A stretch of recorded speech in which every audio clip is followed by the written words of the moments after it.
Bonsoir, j'espère que vous allez tous bien.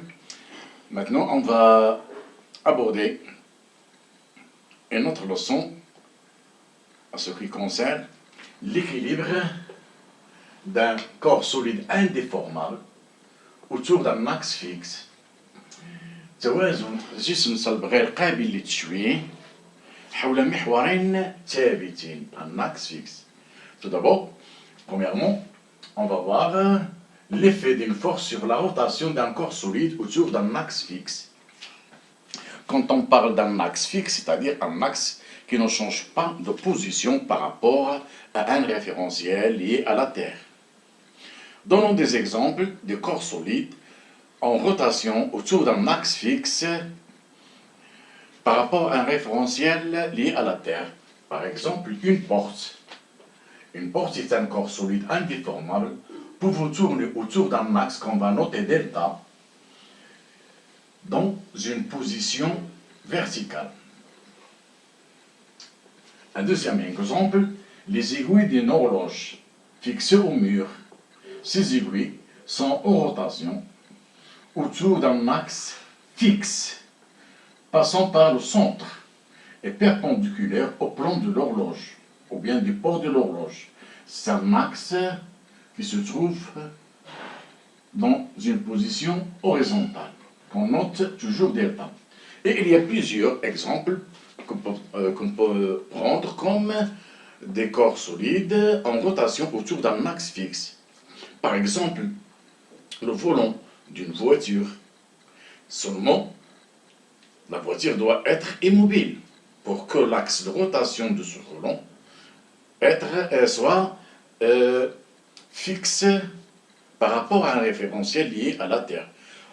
Par exemple, si on prend une voiture qui roule, les roues de ces voitures, ce sont des corps en rotation par rapport à un axe, mais l'axe n'est pas fixe. Elle se déplace par rapport à un référentiel lié à la Terre. Ce n'est pas notre cas étudié. Donc, on va étudier l'équilibre d'un solide pouvant tourner autour d'un axe fixe, c'est-à-dire un axe qui ne change pas de position par rapport à un référentiel lié à la Terre. Très bien.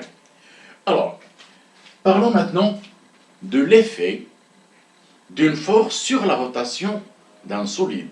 Pour faire tourner un corps solide autour d'un axe fixe, on lui applique une force, ou bien plusieurs forces. Mais, contexte une force va avoir un effet sur la rotation du solide autour d'un axe fixe. Alors, pour discuter l'effet d'une force sur la rotation d'un corps solide autour d'un axe fixe, on va prendre comme exemple la porte. La porte est un corps solide indéformable qui peut tourner autour d'un axe, c'est-à-dire qui peut être en rotation autour d'un axe delta dans une position verticale. L'axe delta est l'axe de rotation. On va noter l'axe de rotation par delta. Alors, c'est par exemple on applique une force F1 vers le bas de telle façon que sa ligne d'action est parallèle à l'axe delta. Alors, F1 n'aura pas d'effet. La porte ne tourne pas. Donc,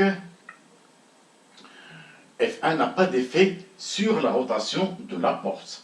La porte peut tourner dans ce sens ou bien dans l'autre sens.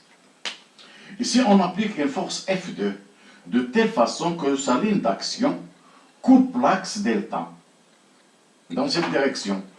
Alors, la porte ne tourne pas. Donc, F2 n'a pas d'effet sur la rotation de la porte autour de l'axe delta. Mais si on applique une force de telle façon sa ligne d'action n'est ni parallèle à l'axe delta, ni coupe l'axe delta, alors la porte tourne. Dans ce cas, on dit que la force a un effet sur la rotation de la porte autour de l'axe delta. Donc, on écrit F1 n'a pas d'effet sur la rotation de la force. Pourquoi? Parce que F1 a une direction par rapport à, parallèle à l'axe delta. Et de même, F2 n'a pas d'effet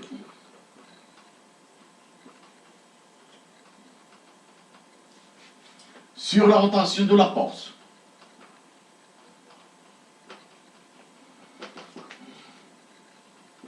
Pourquoi? Parce que la ligne d'action de F2 coupe delta. Par contre, F3 a un effet sur la rotation de la porte. Pourquoi? Parce que la ligne d'action de F3 n'est ni parallèle à delta et ne coupe pas l'axe de rotation delta.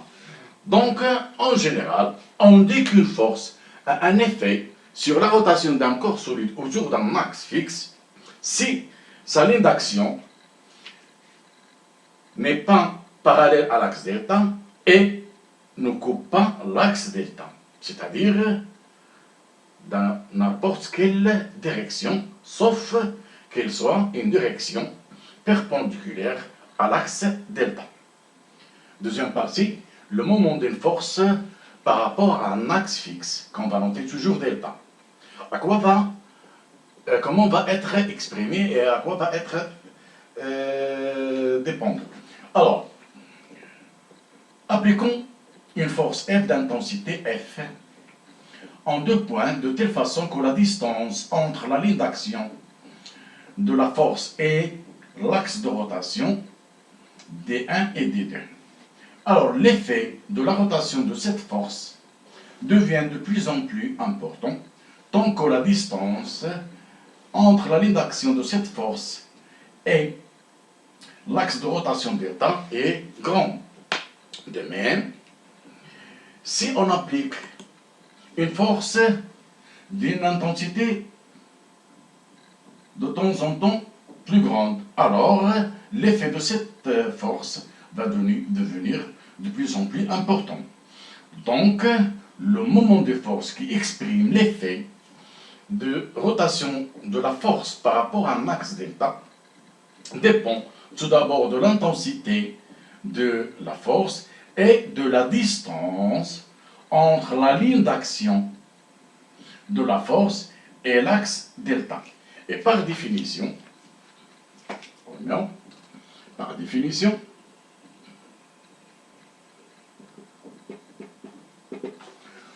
le moment d'une force appliquée à un corps pouvant tourner autour d'un axe fixe est le produit de quoi? Et le produit de l'intensité de la force et la distance de cette force, ou bien de la ligne d'action de cette force par rapport à l'axe delta. Et on peut écrire qu'on va noter ce moment par la lettre M, delta, de la force F. À quoi va être égal? Donc, est égal le produit de l'intensité de la force F fois D, la distance entre la ligne d'action de la force F et l'axe delta. Donc, pour trouver cette valeur, on doit tout d'abord savoir la position de l'axe de rotation delta, afin de bien déterminer la distance D séparant la ligne d'action de la force F et l'axe de rotation delta. Et on lit M delta de F est égal à F fois D. Au niveau de l'unité dans le système international, F doit être en newton, la distance doit être en mètres, donc le moment d'une force est en newton fois mètre. Alors donc, pour trouver le moment d'une force par rapport à un axe delta, qui est le produit de l'intensité de F et de la distance entre la ligne d'action de F et l'axe delta. Bon, on va prendre des exemples afin de bien déterminer la distance D entre la ligne d'action de F et l'axe delta. Prenons un exemple d'une tige ou bien d'une barre capable de tourner autour d'un axe fixe delta. L'axe delta se trouve dans une position horizontale et la barre tourne autour de l'axe delta dans un plan vertical. De même, seulement ici, la force F est perpendiculaire à l'axe delta. Et là, F, et ici F, a une direction n'importe laquelle. Alors, pour trouver la distance entre la ligne d'action de F et l'axe delta, on projette orthogonalement le point d'appui de delta sur la ligne d'action de F. Alors, pour nous, on va prendre O, c'est le point d'appui de la barre sur l'axe delta. Alors, la distance D va être, dans notre premier cas, c'est OA, c'est cette distance, par projection de O sur la ligne d'action de la force F, c'est A, donc la distance OA, c'est D. Quand la force, bien la ligne d'action de la force a une direction quelconque, toujours on va faire la projection du point d'appui O de la barre sur l'axe delta perpendiculairement sur la ligne d'action de la force F. La distance D qui sépare donc la ligne d'action F et l'axe delta, c'est bien cette distance D. Donc, pour trouver la distance D pratiquement entre la ligne d'action de la force et l'axe delta, tout d'abord, on doit définir la position de l'axe delta, définir la ligne d'action de la force F, et on projette le point d'appui du corps sur l'axe delta, perpendiculairement sur la ligne d'action de la force F. Mes chers élèves, donc le moment d'une force qui dépend de l'intensité de la force et de la distance D séparant la ligne d'action de la force et l'axe de rotation delta peut être en grandeur algébrique, ça veut dire qu'il peut être positif et il peut être négatif, ça dépend de quoi? Du sens conventionnel choisi aléatoirement de rotation. Par exemple, si on prend par exemple une tige pouvant tourner autour d'un axe delta qui se trouve ici dans une position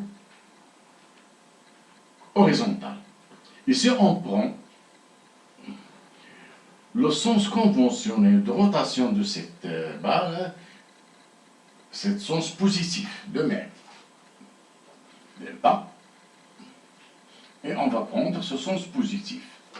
Donc, quand on applique une force qui a un effet sur la rotation de cette barre autour de l'axe delta, il peut être soit le faire tourner dans le sens positif,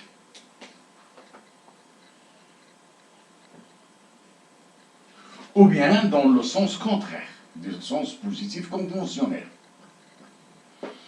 Donc, le moment d'une force dépend donc du sens de rotation, ou bien de l'effet de la force sur la rotation du corps.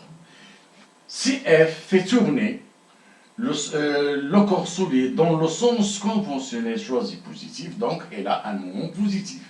Sinon, dans ce cas, il a un effet dans le sens contraire, donc il a un moment négatif, et on peut écrire toujours le moment de cette force. Dans notre premier cas, par rapport à l'axe delta, il est toujours plus F fois D, puisque F est tourné la barre, ou bien le corps solide, dans le sens positif conventionnel. Mais si dans le cas contraire, le moment du force va être négatif. Et on écrit le moment de F par rapport à delta, c'est-à-dire M delta de F est égal à moins F fois D. D est toujours la distance entre la ligne d'action de la force F et l'axe de rotation delta. Troisième paragraphe, couple de deux forces. C'est quoi un couple de deux forces? Tout d'abord, un couple de forces, il est constitué de deux forces qu'on va noter F1 et F2. Qu'est-ce qu'elles vérifient ces deux forces? Alors, elles doivent avoir deux sens opposés, même intensité, et deux lignes d'action parallèles non confondues.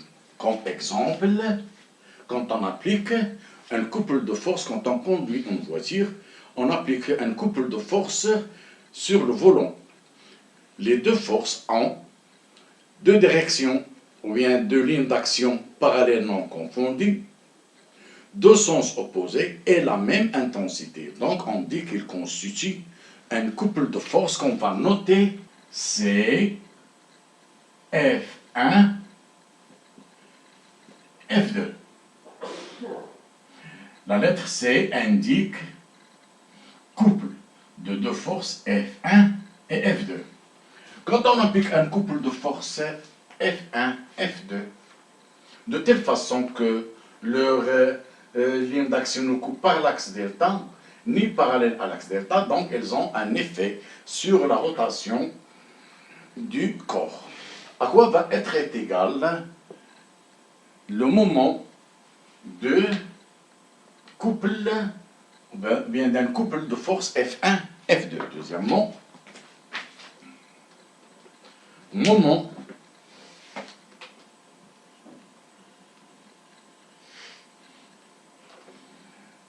d'un couple de force. De force. Qu'on va noter M delta F1 F2. À quoi est égal? Donc est égal au moment de F1 par rapport à l'axe delta plus le moment de F2 par rapport à l'axe delta. Alors, le moment de F, les deux forces ont la même intensité, donc on va poser F1 est égal à F2 est égal à F. Et par conséquent, le moment de F1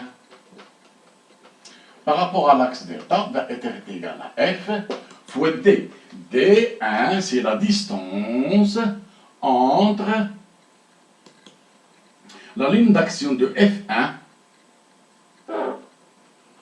et l'axe de rotation delta. L'axe de rotation delta dans cette position, dans la position horizontale. Fois D1. Le moment de la force F2 par rapport à l'axe delta, si on prend par exemple F2, c'est cette distance D2. La distance entre la ligne d'action de la force F2 et l'axe delta, elle va être égale à F fois D2.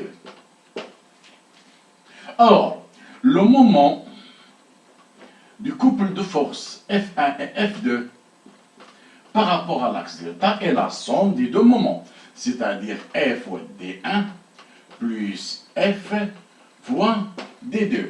F est l'intensité commune des deux forces F1 et F2.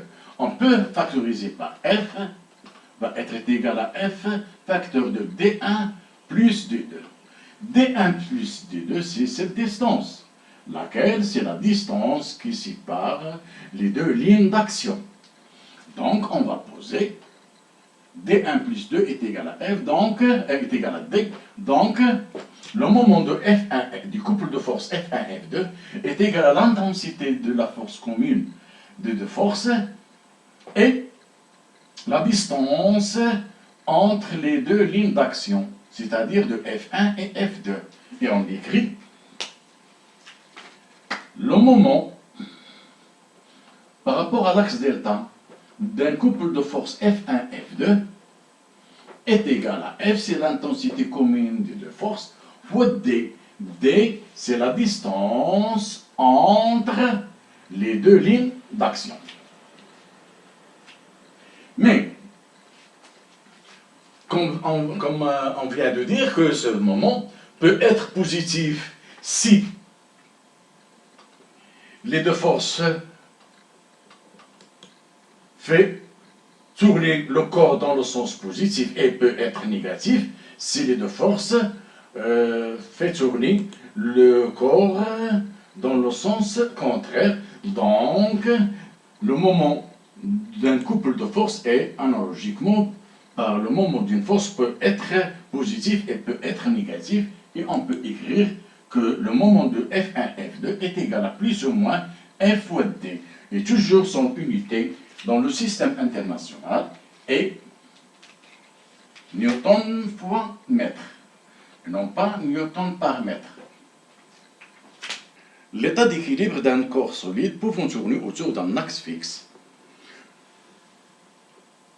soumis à d'un ensemble de forces. Alors, le théorème des moments qui concerne l'état d'équilibre.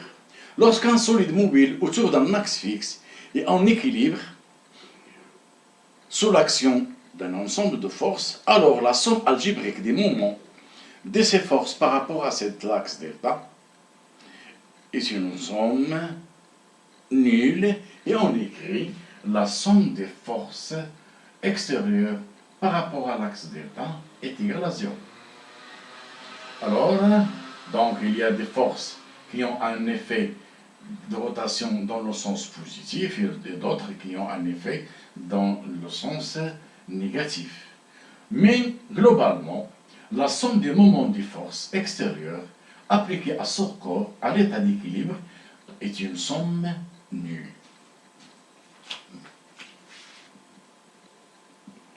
Mais, généralement, quelles sont les conditions d'équilibre d'un corps solide autour d'un axe fixe? Donc, généralement, les conditions d'équilibre d'un corps solide autour d'un axe fixe.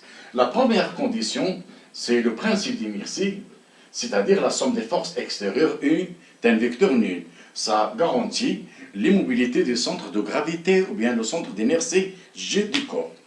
La deuxième condition, pour qu'il n'y ait pas de rotation, alors la somme des forces extérieures par rapport à l'axe delta est nulle. Alors, c'est l'absence de rotation autour de l'axe delta.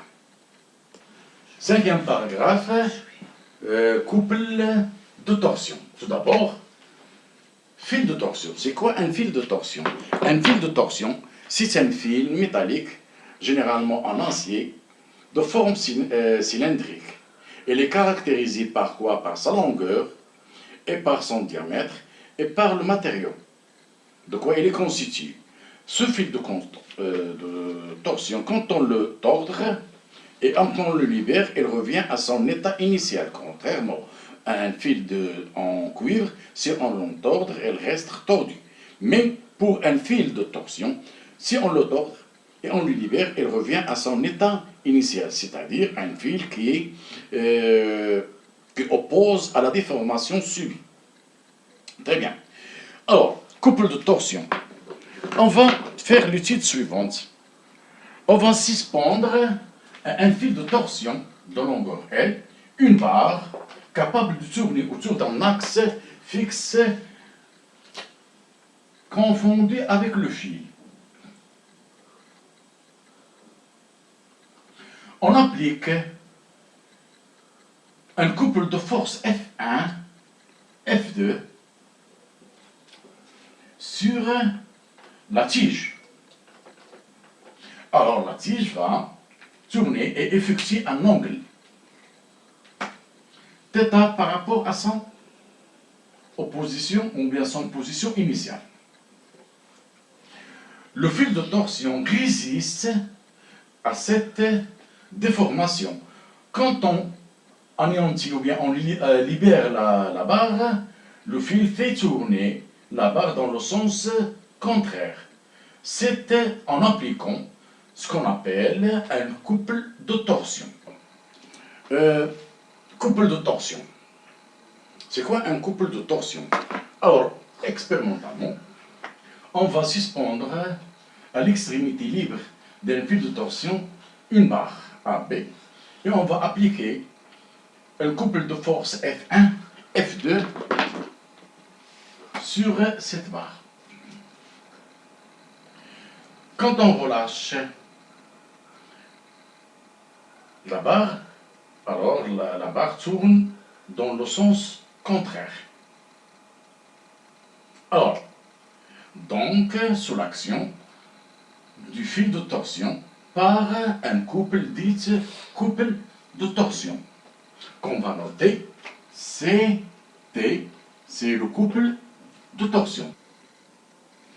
Donc, le fil de torsion va avoir un effet sur la barre par moyen d'un couple de torsion. Cet effet va être appelé le moment du couple de torsion. Comment va-t-on exprimer et à quoi elle va dépendre ce moment du couple de torsion? Expérimentalement, on va appliquer à cette barre un couple de force F1 et F2. À chaque fois, on change l'intensité commune des deux forces F1 et F2 et on mesure l'angle de rotation θ. L'angle de rotation θ dit angle de torsion du fil ou bien angle de déformation du fil de torsion. Alors, et on va étudier l'équilibre. La barre va être soumise de plus de son poids et la tension du fil au couple de force F1 et F2 et le couple de torsion appliqué par le fil de torsion.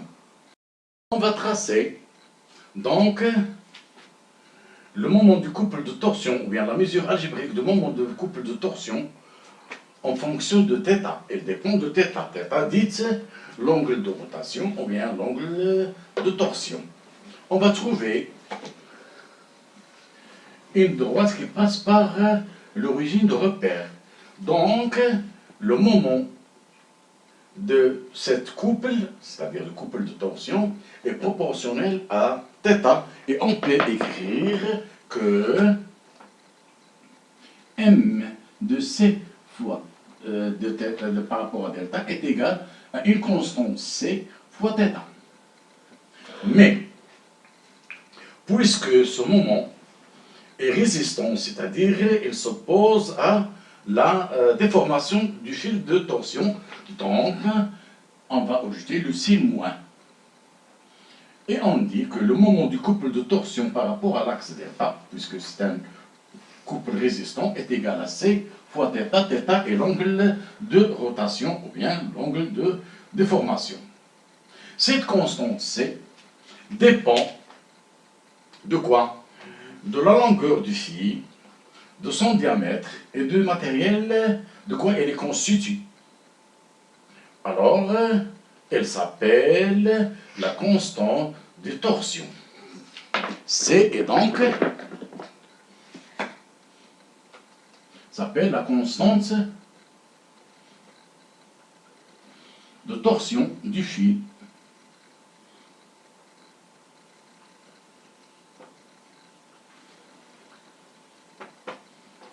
Son unité dans le système international est Newton fois le mètre par radian.